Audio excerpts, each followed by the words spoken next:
Local জ্যান্ত কাতল মাছ রান্না করব।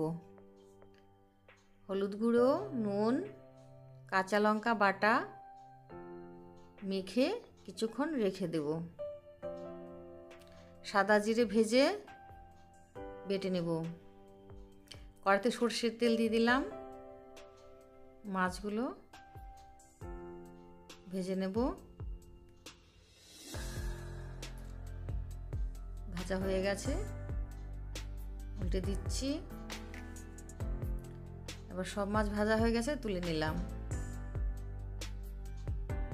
ফুলকপিগুলো ভেজে তুলে নেব।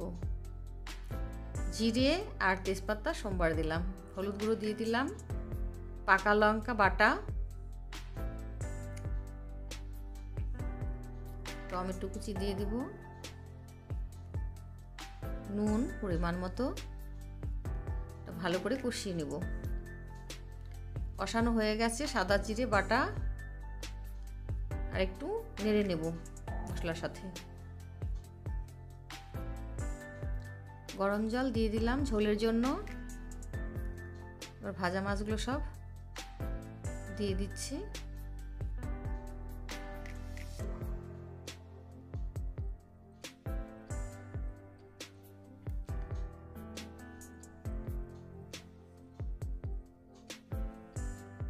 হয়ে গেছে ঝোল সেদ্ধ।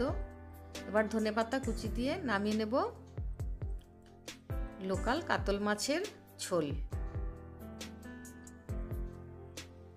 রান্না রেডি।